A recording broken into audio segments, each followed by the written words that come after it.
Nag-utos na po ang ating Chief PNP para muling buksan po itong kaso po ni dating PCO Board Secretary Attorney General Wesley Barayuga. This is an offshoot ng mga revelations po during the Quadcom committee hearing wherein ang isa pong active na police na si Lieutenant Colonel Santi Mendoza has revealed some information regarding his knowledge allegedly doon po sa ginawang pagpatay po, implicating the names of dati pong General Manager po ng PCSO na si Ms. Rohina Garma and at ang current na NAPOLCOM Commissioner na si Ed Leonardo po. Ipinadala niya sa akin ang larawan ni Wesley Barayuga habang ito ay nasa conference meeting sa loob ng PCSO. Sinabi ni Colonel Leonardo na ang larawan ni Wesley Barayuga ay kinuha at ipinadala sa kanya ni Ma'am Garma. Matapos na matagumpay na naisagawa ang operasyon, ipinaalam sa akin ni Police Colonel Leonardo na si Ma'am Garma ay nagbigay ng 300,000 bilang kabayaran para sa aming trabaho. At ito ay iaabot ni Tox sa aking middleman na si Nelson Mariano. At nang magkita kami ni Nelson, inabot niya sa akin ng halagang 40,000 bilang aking bahagi sa kabayaran.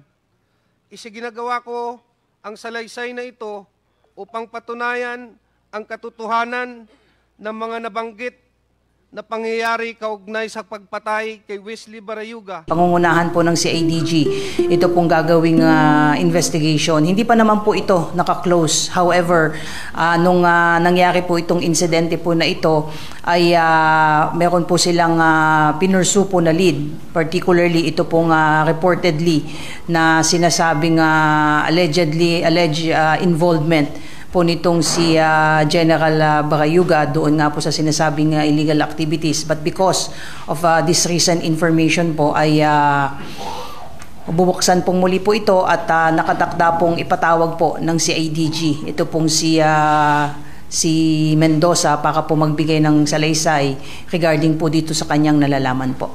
Ma'am, sabi niyo po, hindi naman talaga na-close pa yung case. Then what happened ba? Parang napulong yung kaso. Yes po, hindi po ang una pong nag-imbestiga po dito ay NCRPO, but after 6 months po as a matter of procedure po ay sinusumit po. I understand nag-create po ng SITG po ang NCRPO, but kung after 6 months po ay wala pong significant development po sa isang kaso po ay nagiging cold case po yan at automatic po ay nadadala po yan sa CIDG. So on the part of the CIDG, they also created a special investigation task group for this case po. However, based po sa aking personal communication po sa Deputy Director for Operation po ng CIDG ay yung mga ebidensya po, yung mga ay doon po nagli-lead. Doon po yung ibinigay po na report ni Colonel Macantan po, who was the designated SITG commander during that time po. So ngayon po ay muling pagbubuksan po kung ano po yung mga information na naging progress po ng investigation before po. Ito po ay muli pong re-reviewin po ng investigating team na i-create po ni General Torre. At kanina kausap ko po siya before proceeding here. At one of the initial action na gagawin po nila ay ipapatawag po itong si Nelson Mariano po at si Santi Mendoza for them to give their sworn written statement before the investigating unit to shed light on this matter and again para ma-reduce into writing po itong mga revelation po nila during the Quadcom committee hearing po. Si Santi Mendoza po ay nilabasan na po ng order, nirelieve na po siya from PDEG at nilagay na po siya sa Personnel Holding Admin Unit po ng Kamkrame. So under restrictive custody na po siya so that ma-ensure po natin yung kanyang appearance dito po sa mga gagawin po nating investigation. And of course, one of the main consideration is to secure them po. Pero in terms of admin investigation, kasi parang sa kanya na rin nanggaling na meron siyang alam tungkol sa nangyaring krimen. Well, definitely, aside dito po sa mga binigay po niyang statement during the Quadcom committee hearing that will be used by the CADG in reopening this case, definitely po ay may kakaharapin din po silang mga administrative cases with respect dito po sa kanilang involvement. At siya po mismo ang umamin na may kinalaman po siya. Siya po ang naghanap po ng mga taong papatay po dito kay Ginoong Barayuga. So these are testimonies na narinig po nating lahat, and definitely this will be used by the CIDG in pursuing cases against them. So kung ano ang mangyayari after kuhanan sila ng ebidensya, definitely they will be one of the suspects na fa-filean po ng kaso with respect po sa ginawang pagpatay po kay Ginoong Barayuga.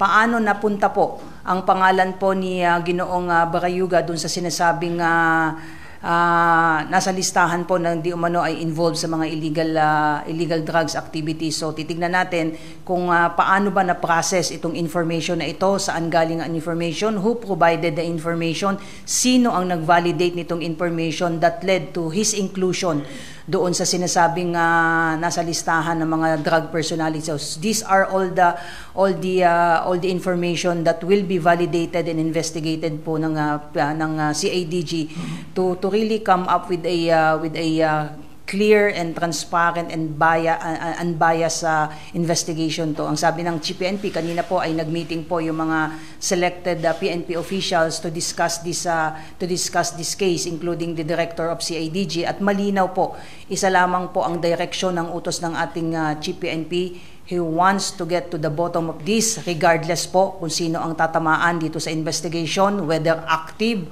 o retiradong pulis. Wala po tayong sisinuhin natin dahil we owe it hindi lamang po doon sa pamilya po ng biktima, but we owe it sa ating mga kababayan para bigyan ng linaw itong kaso po na ito. Kung nag-provide na ba ng any parang to prove his claim yung si Lieutenant Colonel Santos? That is precisely the reason why the CIDG will subpena si Santi Mendoza para humarap po sa gagawing investigation po ng CIDG po, so that he can reduce into writing yung mga salita at mga revelations niya na sinabi during the hearing po sa Congress po. And we will take it from there. Kung meron pa pong mga ebidensya maliban po dito sa kanilang sinabi po nitong si Nelson Mariano at si Santi Mendoza, and we are also in pursuit nitong sinasabi na gunman na si alias Loloy, so we could have a complete pictures on what really transpired due sa ginawa pong pagpatay, and of course doon sa sinasabing link po nitong si Ruyina Garma at saka si Commissioner Leonardo po. How about ma'am, sabina kay retired Colonel Ruyina Garma and kay Edilberto? I don't want to preempt po kung ano po yung mga susunod na action po ng CADG, whether there is also plan to issue subpoena against kay Commissioner Leonardo as well as Ruyina Garma. But as of today po, what I understand po is they will start from Santi Mendoza and Nelson Mariano. Ang importante po ito, they want to reduce into writing po yung kanilang mga isiniwalat po during the hearing po, kasi napaka-importante po nito dahil ito po yung gagamitin natin on how to proceed with this case. But ang importante, ang laging inulit kanina ni Chief PNP, sinasabi niya na wala tayong sasantuhin, wala tayong sisinuhin sa investigation na ito, regardless kung sinong mga personality or maliban dito kay Garma at Leonardo. Kung meron pang mga personalidad tayong matutumbok sa ating investigation, doon tayo tutuloy po sa ating investigation po. Ma'am, kasama din po ba sa investigahan ng PNP yung mga unang nag-investiga, like yung mga tauhan ng NCRPO na parang walang nangyari dun sa investigasyon nila? So maganda ganito na wala silang nandito. Definitely po, yung ating gagawin pong backtrack po kung what happened to this case, ay titignan natin sino ba yung mga nag-imbestiga dito, nagkaroon ba ng kapabayaan, nagkaroon ba ng pagtatakip, lalo na dito sa ginawang pag-iimbestiga dito. So lahat po ng humawak ng kaso na yan, sino po ba yung mga nakaposisyon during that time nung mangyari yan, sino ang mga humawak ng kaso, lahat po yan ay pinabubuksan po ng ating Chief PNP. Colonel Leonardo, you will deny all of the statement given by Lieutenant Colonel Mendoza, just like you denied that you were on hand in the killing of 3 Chinese drug lords in Davao Penal Colony. Am I right? Yes, Mr. Chair. I remember during that time, Colonel Padilla is here, that Artner Solis, you directed Artner Solis to talk with Tata about killing those 3 drug lords. And even Colonel Padilla, in his testimony, testified it. You're denying it, am I right? May I be clarified? You are denying it, am I right? Yes or no? Denying what, Mr. Chair? Pakiulit My po goodness, yung- I have asked the question already, and I know you understood my question. Colonel Padilla, you have testified here in this committee that Colonel Leonardo is part of it. Am I right? Yes, Your Honor, Mr. Chair. Are you denying it? I'm denying it, Mr. Chair. You're denying it also, a testimony of Colonel Mendoza. Am I right? Correct po, Mr. Chair. Okay. Mr. Chair, I'd like to make a motion to hold in contempt Colonel Leonardo. So move, Mr. Chair. Chairman Abante, earlier, he was already cited in contempt. Oh, okay. And there was Di ba already... pwedeng pangalawang contempt? We will just probably allow him to Okay. serve the first contempt order, and then later on we decide. May I if he continue still- on? Okay. Colonel Garma, nabanggit mo sa test question ni Congressman Flores na ngayon mo lang nalaman itong mga bagay na ito. Yes, Mr. Chair. Okay. Si Mr. Ramon Tulfo on September 17, ito ang sinabi niya. Pakinggan mabuti ha. Ang sabi ni Mon Tulfo, inuulit ko ang aking suhestyon. Ibig sabihin, he suggested that before, na dapat imbestigahan si dating PCSO General Manager Ronia tama pagpatay kay PCSO Board Member Wesley Barayugan. Maraming naniniwala na si Garma ang utak sa pananambang kay Barayugan, isang retired Brigadier General na miyembro ng PMA Class 1983. Si Barayugan kasi bilang board member ng PCSO ang umaharang sa pag-ibigay ni Garma ng mga STL franchises sa kanyang mga kaibigan. You deny that, am I right? Yes, Mr. Chair. Okay. Ito pa, natutuloy ko ha. Di pa nalulutas ang patay kay Barayugan. That's why these people here came to testify. And I'm telling it to you right now, as I can notice the testimony of Colonel Mendoza here, I have never seen any police officer weep before this committee or any committee for that matter. This man, I believe, is telling the truth, Colonel Garma. Mon Tulfo, I believe, is telling the truth. Now, tutuloy ko ha, may news blackout noon sa assassination dahil alam ng mga investigador, ito ha, na si Garma at Pangulong Digong ay magsyota. Totoo o hindi? Hindi po totoo, Mr. Chair. May mga report na yung anak ni Garma na may kapansanan na anak din ni Digong. Ito totoo, di ba? Mr. Chair, can we spare my daughter, Mr. Chair? She has not... Hindi po totoo yun, di ba? Yes, it's Oo. not true. Napilitang alisin ni Digong sa PCSO si Garma nang umangal na ang mga generals at colonels na mga graduate din ng PMA gaya ni Barayugan. Hindi rin po totoo to, hindi ba? Wala akong Hindi alam. rin, no? Therefore, nag-isinungaling si Mutulfo, nag-isinungaling si Colonel Mendoza, nag-isinungaling si Nelson Mariano. Am I right? Opinion nila yun, Mr. Chair. Then, am I Para sa right? akin Yes po, or no? hindi. Para sa akin, hindi po totoo Nagsisinungaling ba sila? lahat. I cannot... Yes, Mr. Chair. Okay, now, let me go back. Let me go back when you were the chief of police of Cebu City. Nandito ang affidavit ni Baby Rosales na ang kanyang anak ay napatay nung ikaw ang Chief of Police ng Cebu City. Naalala mo? Wala po akong natatandaan po, Mr. October 4, 2018. Hindi ba ikaw ang Chief of Police ng Yeah, I am Cebu the- City at that time? Yes, Mr. Chair. I'm the Okay, city siya po director. ay napatay nung panahon na ikaw ang Chief of Police. I'm the city director. There are station commanders. Ito under- ang affidavit ni Baby Rosales. Yes. Alright. Now, merong case summary dito ng sworn statement ni Miss Raquel Lopez. Naalala mo si Raquel Lopez? No, Mr. Chair. Hindi mo naalala. Ito ang sinabi niya para malaman mo. Sa wikang Ingles na tinranscribe ni William Reyes, ang sabi niya, during the wake of my son, Garma and her police officers arrived in my place. Those who were attending the wake scampered away from seeing them. Garma was enraged as she hollered out and strut around. She was angry at us for holding a wake on the death of my son. She yelled out, "Why is there only one dead? There are many of them here." You are also denying that. Yes, Mr. Chair. You are. Yes. I am denying it. Wala akong sinabing ganyan, Mr. Chair. You were the you were the at that time in Cebu City. City Director, Mr. Chair. You are the city director at that time. Therefore, you know this incident.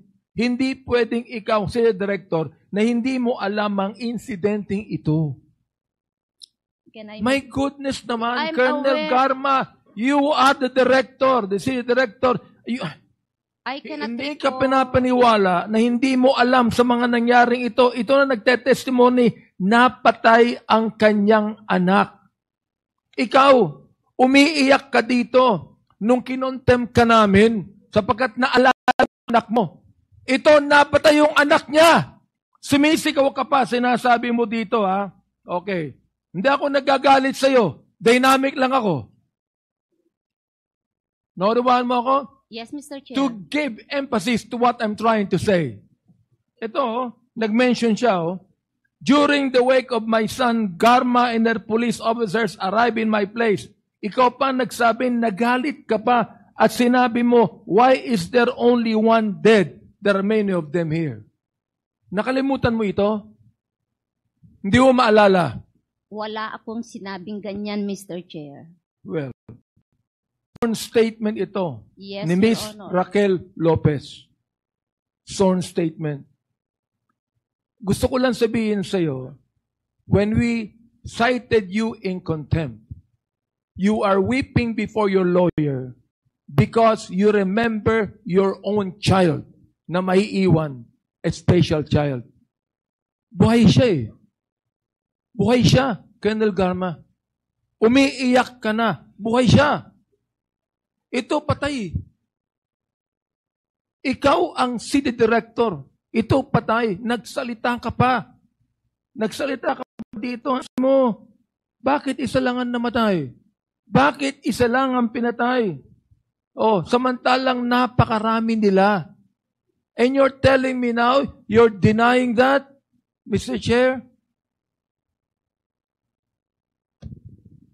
Hindi mo lang siguro maalala at baka nakalimutan mo, sapagkat matagal na ito eh. 2018 pa ito eh. Baka nakalimutan mo, ipinapaalala ko lamang sa iyo, you're under oath here, and we are trying to pass legislation so that this will not happen again.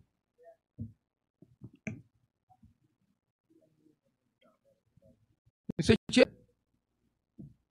ano ang gusto mong sabihin? Tell it to us now. Lie under your teeth. Tell us.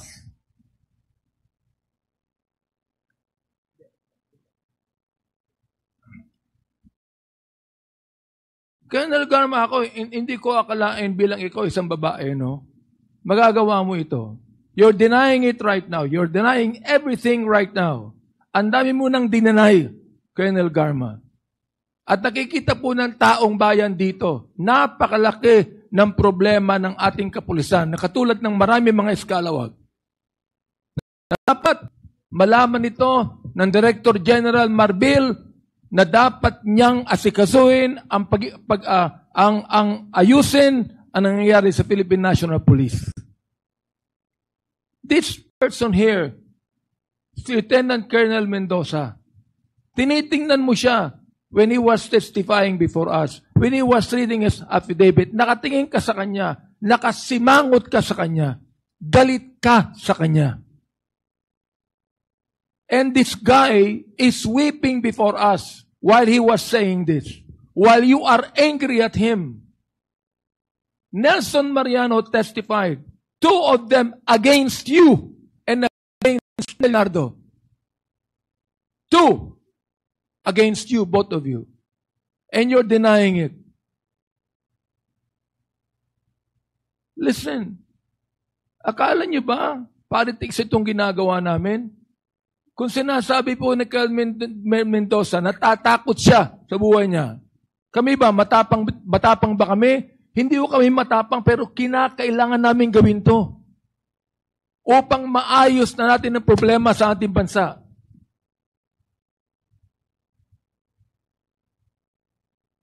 Hindi ba gusto mo rin ayusin, Colonel Garma? Mr. Chair. Gusto mo yung ayusin, Colonel Leonardo? Gusto nyo rin ayusin, di ba? Yes, Mr. Chair. Ayusin natin. Magsabi kayo ng totoo. Look, I will be recommending to the Quad Committee that the DOJ, who is right now hearing this, make charges against you. My goodness. Hindi kami korte.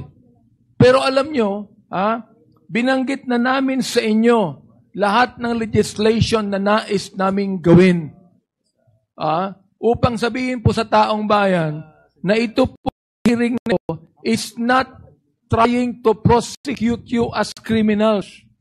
But we would like to draft and file legislation that would finally stop all of the things that we are hearing right now. Ito, kayo na pa kita pinagmamasdan Mr. Chair. When Colonel Mendoza was actually reading his affidavit, and he was already weeping, and you're there looking at him, angry at him. These are 2 people against you. Nais niyo po ba na kami ay magdagdag ng mga testimony against you to prove that you are lying to us? Ayan. Ayan si Atty. Conte is there. Hindi lang po nakapunta rito ang mga witnesses, Mr. Chair, sapagkat sila ay hindi makaalis sa kanilang mga trabaho. The witnesses are poor families and they cannot get out of their jobs. But they want to be here and they want to testify against you people that did not even give due process to those that you killed. Whether pushers or mistaken identity, yet all Filipinos must be accorded due process. Am I right, Colonel Garma? Yes, Mr. Chair. All right. Your Honor. Now, naniniwala ka sa aming mandate dito na dapat namin itong imbestigahan upang finally we'll put an end to these things. Nais kong sabihin sa inyo, gusto ko na rin matapos ito sapagkat nakakapagod na rin pakinggan ang mga kasinungalingan ninyo.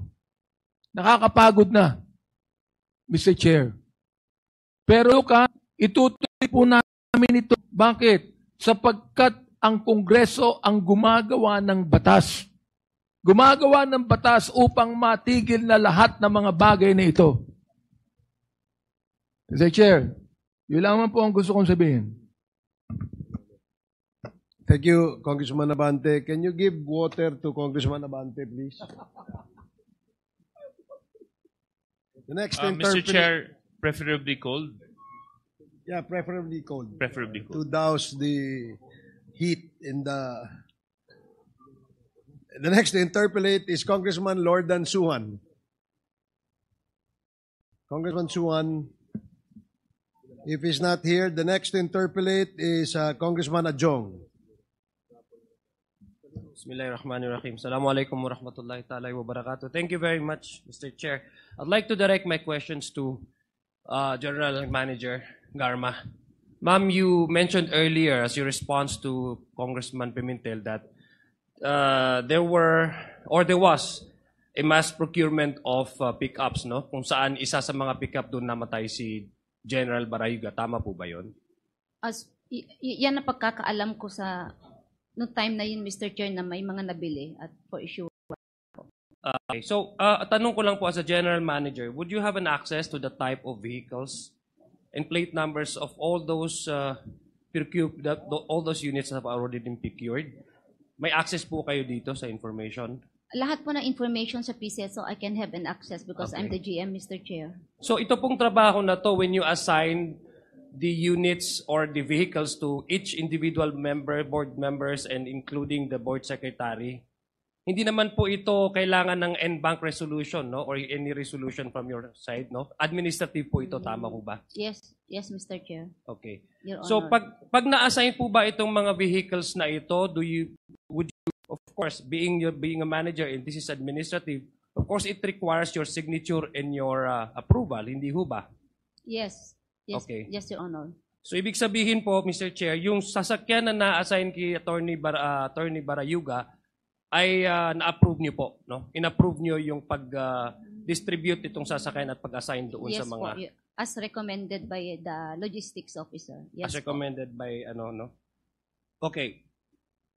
Nung nangyari po yung namatay si General Barayuga at nalaman po ninyo, ano po yung una nyong naging direktiba? Ano po yung response ninyo as a PCSO manager? Of course, sabi niyo po, wala naman po kayong napag-awayan. According to your testimony, maganda nga po yung relasyon nyo at nagtataka po kayo dahil mabait na tao siya. Ano po yung unang-unan yung ginawa hakbang bilang isang PCSO manager, general manager, na namatayan po kayo ng miyembro ng board? Nagulat pa ako. I think I made a report to the chair. I cannot recall. I made a report. And then, inalam ko po kung, kasi inimbestigahan na yun, inalam ko po kung pandemic kasi ho, mahirap gumalaw.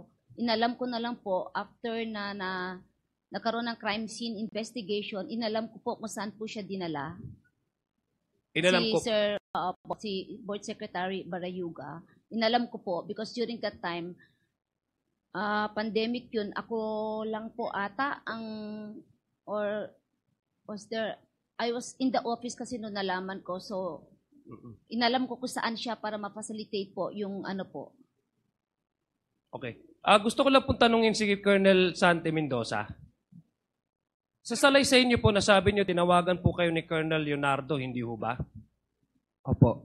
At sa salaysay niyo din po, sinabi po ninyo na nagkaroon kayo ng alinlangan doon sa sinabi po sa inyo na patay, no? Yung isang nagngangalang Attorney Barayuga, tama yun? Yes, Your Honor. At sabi mo, natatakot ka dahil ito ay isang opisyal ng gobyerno at hindi mo alam yung kanyang background. So magkakaroon ka muna ng sarili mong, parang gagawa ka muna ng sarili mong surveillance. Tama po ba yun? You have to get your own information for the subject, Your Honor. Hindi po yung magso-surveillance. Ay, ano pa ba yung sabi? Kasi nawala sa akin, nasa akin kasi na yung kanina yung ano mo eh. Pero let me just to paraphrase, no? I'm just trying to understand. Based on your salaysay, ang sabi niyo po is magkakaroon muna kayo, natatakot nga ho kayo, di ba? Dahil isang official at hindi niyo kilala. At humihingi kayo ba ng oras para, ano po yung hinihingi nyo na oras? To verify tama. Not information, sir. Yes, stand corrected. To verify. At nasabi din po ni Colonel Leonardo na na-assign na, alam na yung sasakyan, ibibigay na sa inyo yung sasakyan, hindi ba? Parang identified na kung ano yung sasakyan niya dahil inassign ito kay Attorney Barayuga. Tama po ba? Yes, Your Honor. In addition to that, binigay niya po yung sasakyan na yan, pati yung driver.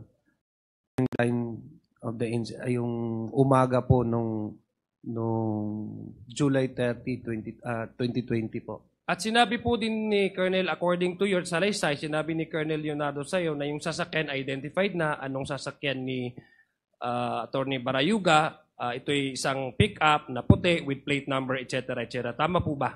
Opo, Your Honor. Na na-identify ito, na na-assign ni General Manager Garma doon sa board secretary niya, which in this case, yung namatay nga, or pinaslang, na si Attorney Barayuga. Tama po ba? Opo, Your Honor. Okay. Maraming salamat po. The reason why I'm stating this, Mr. Chair, is that based on the earlier in questioning of Congressman Pimentel, parang ang position po ng ni Colonel Garma is that una, hindi niya alam yung may nag-mass procure, and number two, hindi niya directly na inassign yung sasakyan dahil according lang yun sa recommendation ng isang division o opisina. But we have proven here, Mr. Chair, that he has the power to either reject or to reshuffle or not to approve the assignment of each vehicle to each of the board members who will be receiving this vehicle as part of their official transport. So, Mr. Chair, this actually corroborates, Mr. Chair, for me, at least for this representation, corroborates, Mr. Chair, the testimony of Mr. Mendoza as to the establishment of the fact that indeed it was made easier for the hitman to identify where General Barayuga would be riding in. Anong type na sasakyan, anong plate number, in etc. Which actually materialized yung assassination po na ginawa kay General Barayuga. Now, I'd like to ask po, Mr. Chair, if we have the PNP, yung nag-iimbestiga po dito sa kaso na ito. May I ask, no.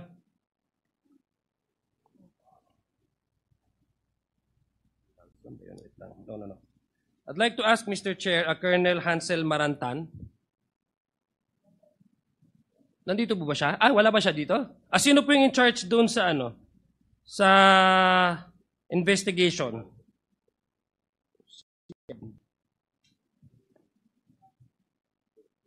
Mr. Chair, sir. Sino bang in charge doon, Mr. Chair? Yeah.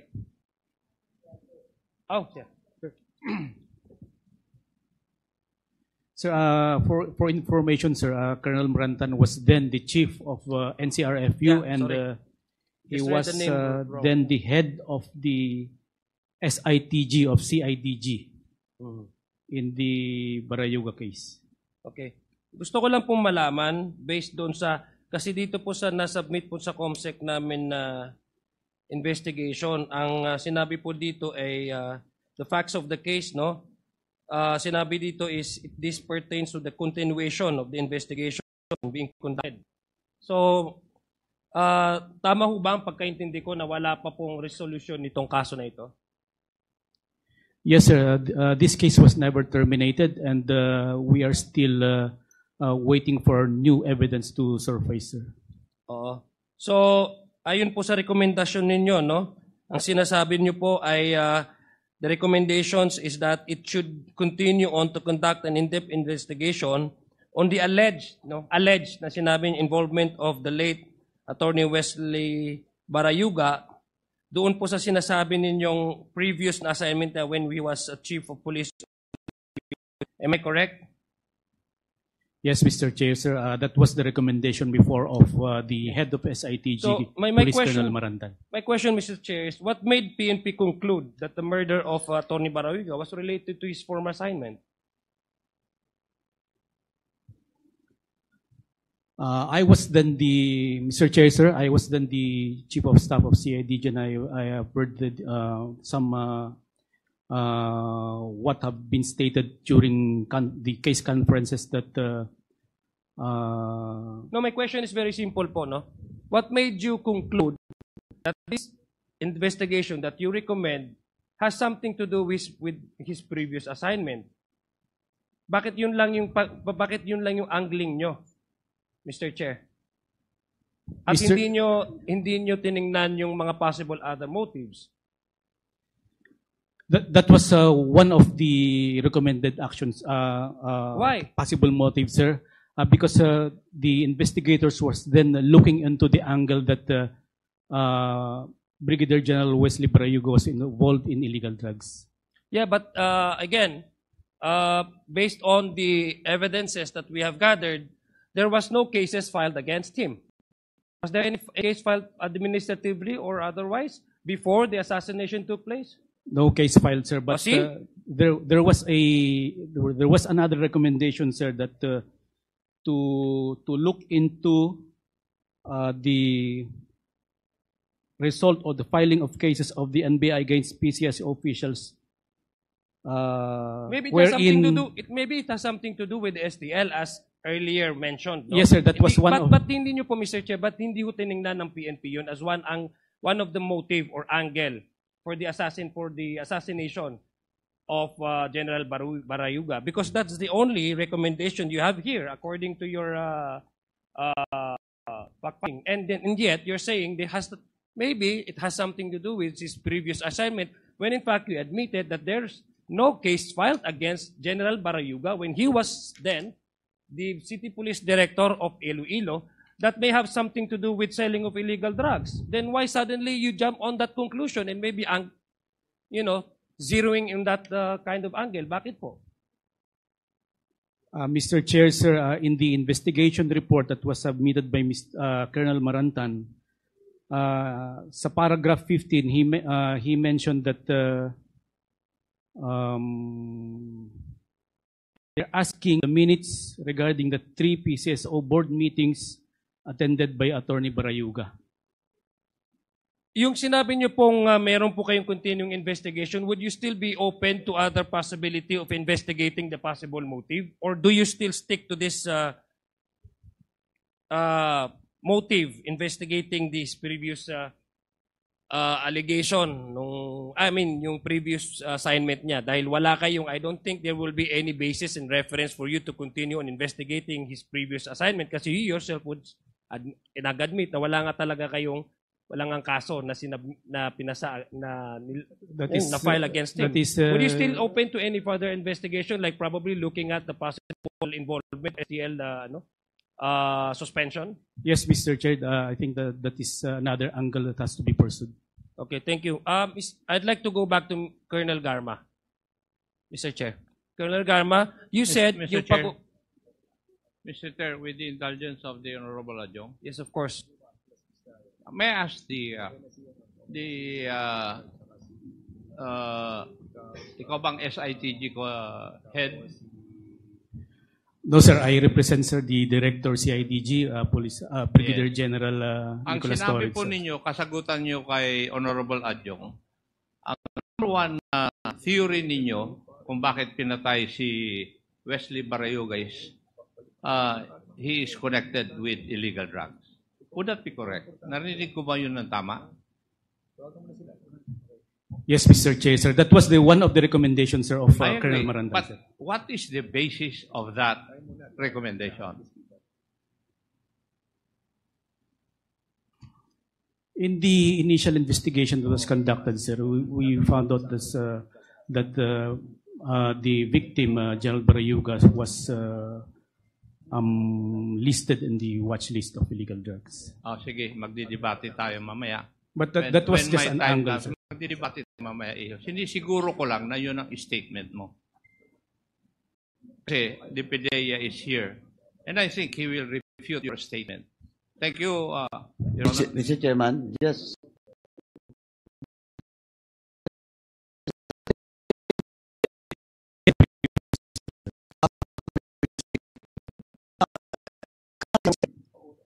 Sino bang head nung SITG that time?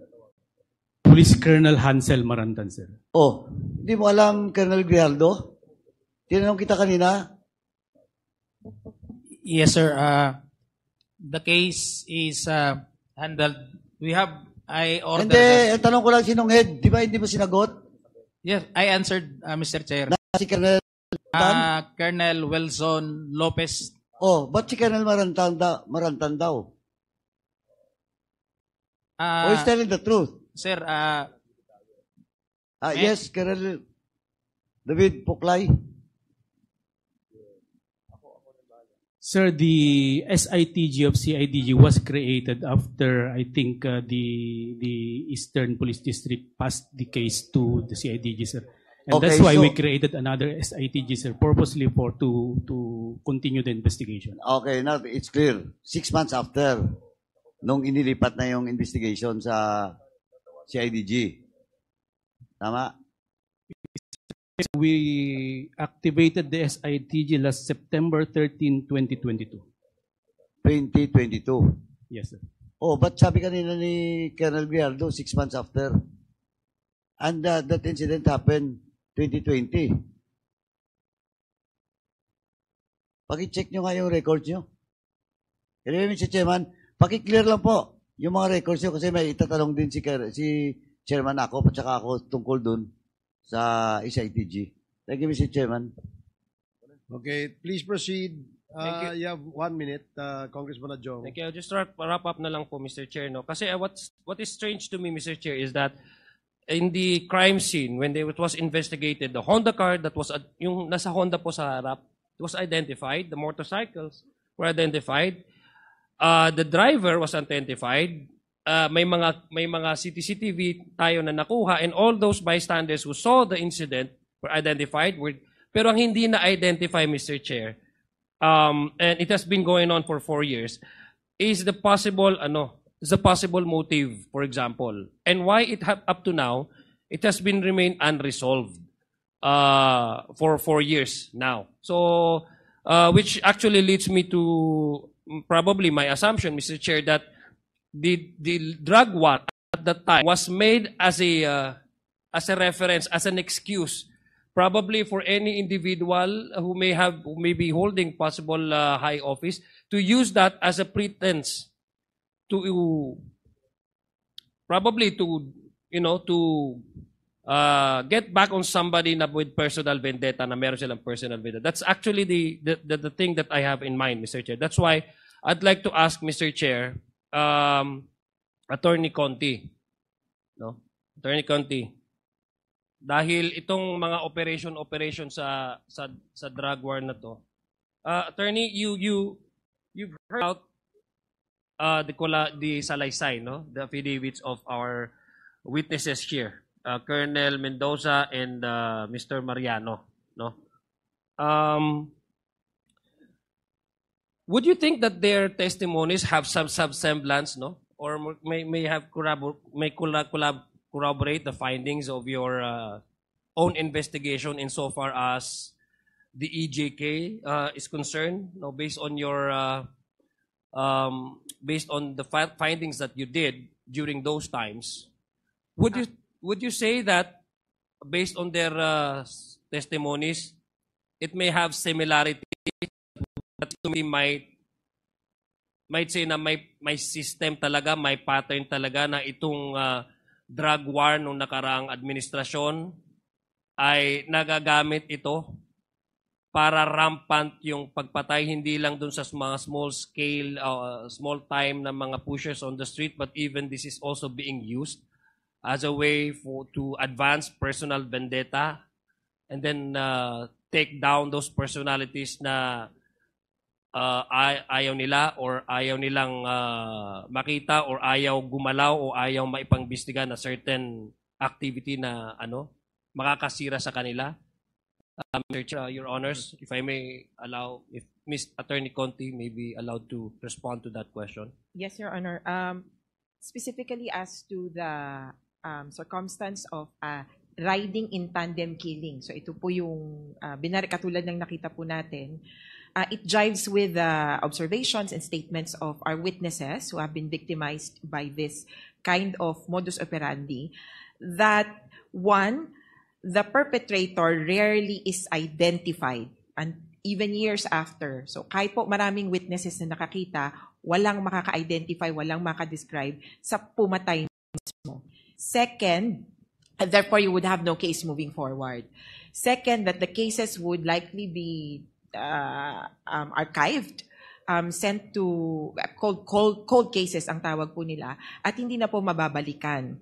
And our theory is that either the police are coddling the perpetrators themselves, kumbaga protektado po nila yung pumatay, yung umalis, or second, it's the police themselves who are the killers. That is our perception from the ground. And this modus operandi, Your Honors, is not only particular to the war on drugs. It's also applicable to any other politically motivated or any such motivated killings, even in the killings of activists. And ito na po ang modus operandi talaga. Basta po tinawag na enemy of the state. And during the time of Duterte, all drug addicts, all drug pushers, all those related to the drug trade, quote-unquote, were called enemies of the state. In fact, Your Honor, if I may just add, as related to parang yung kaaway po na kung sino mang nasa posisyon, posible po yon. And we thought that the narco-politicians list was one indication that the drug war could be directed against the political opposition. Kumbaga, pwede pong imbentohin yung mga pangalan na ilalagay doon, o kaya sisingitan, o kaya on-site, kapag papatayin, sasabihin nila, drug lord to, o kaya drug addict to. Because from the point of view of the PNP and many others in power at that time, just the invocation of the drug war, or that this is an enemy of the state, was enough as an exempting circumstance in relation to the crime. Kahit po may krimen, sasabihin nila na okay lang napatayin yan dahil drug lord naman.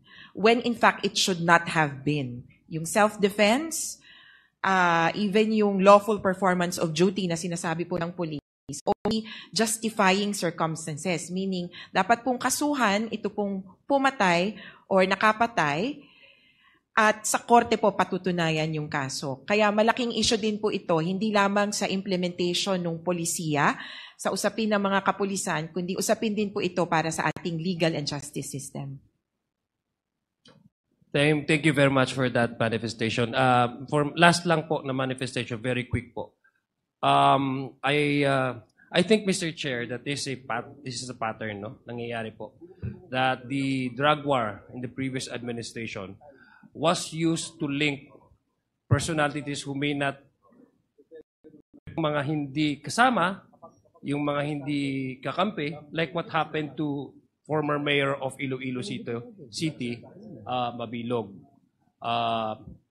Sa palagay ko po, I think the committee has to dig deeper into this, no? Because the case of war on drugs, I guess, no, based on the salaysay of our witnesses, was used not to run after big drug pushers, not to run after and kill small-time pushers, but it was also made a way to justify those who are not necessarily part or a friend to that administration, use that as a way to link them to the issue of illegal drugs. May bigay, maging biktima, not only mamatay, but even use that as a political assassination, in the case of the former Mayor Mabilog. I see the semblance, Mr. Chair, in the case of Mayor Mabilog, former Mayor Mabilog, and the one that we are discussing here right now, the former General Barayuga,